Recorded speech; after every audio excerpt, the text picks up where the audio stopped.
Baste, Oh, ate. andyan ba nanay mo? Opo, nandiyan sa kwarto. Nagmumukmuk. Ang dami kasing gawa kanina eh. Hindi ko man lang na-text na gagabihin ako. Eh, may date daw po kayo eh. Ayun nga. Naghahaya manood ng sine. Ayaw mo. Niligawan ko na lang ulit para umayos. Alam mo naman yan, gusto lang niya, nililigawan siya. Bilib nga ako sa inyo, tay. Hanggang ngayon, magaling pa na kayo manligaw.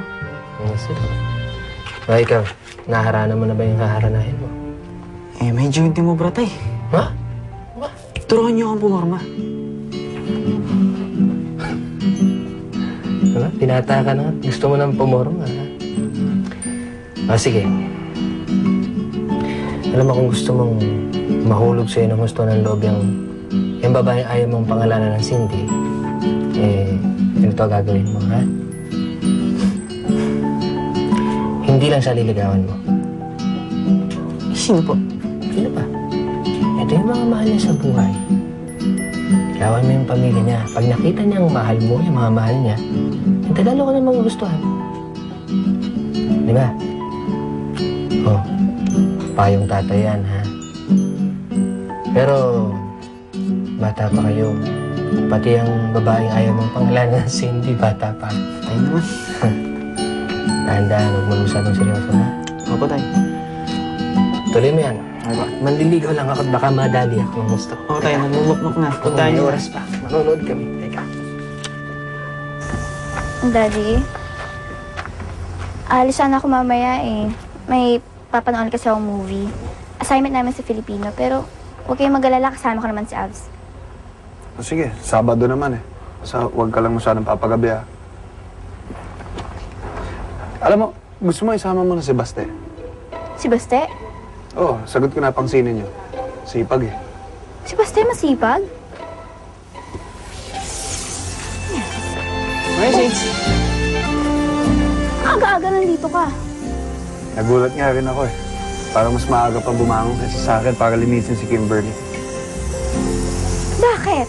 Ano nakain mo? Eh, kasi ano, Eh baka naman rumarakit ka lang. Magkano ba gusto ko kitain ngayong araw na to? ay, hindi ho. Gusto ko lang ho tumulong. Para po kay Cindy.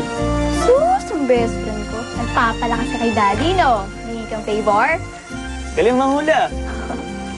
Teka, anong favor? Wala po. Jai po kasi. Sa kanila po. Sus, ang best friend ko, nahiya pa. Pero in fairness ang galing mo maglinis ng kotse. Di ba, Daddy? O, ayan Kimberly, may bago na mag-aalaga. Di ba, best friend? Ano naman, para sa'yo.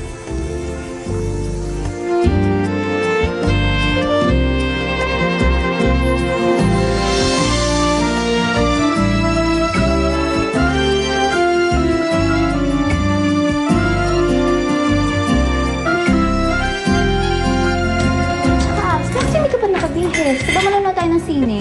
Si Baste na lang isama mo? Okay lang naman kay Kuya eh. Masaya ka ba ngayon? Masaya ako eh. Kasi mag-asama tayo. Akala ko kaya ko magpanggap. Kaya ko itago sa'yo na nararamdaman ko kay Cindy. Nararamdaman. Ayan. May gusto nga ako kay Cindy. Aminin mo, iba kilos mo ngayon. Dati, numero 1 kang alaskador. Tapos ngayon lahat na nagginagawa ko, okay lang sa'yo. Ang tamad-tamad mo dati. Pero ngayon sobrang sipag mo. Project mo sa practical arts, kinarir mo na. Ang pait-pait mo pa eh. Para santo sa kabaitan. Ano yung sabihin nito, Baste? Gusto ko lagi kita nakikita. Kapag nandiyan ka, ang saya-saya ko. Kapag wala ka, lungkot-lungkot ko. Ngayon ko lang naramdaman to. Sabi ko ng tatay, love daw yun.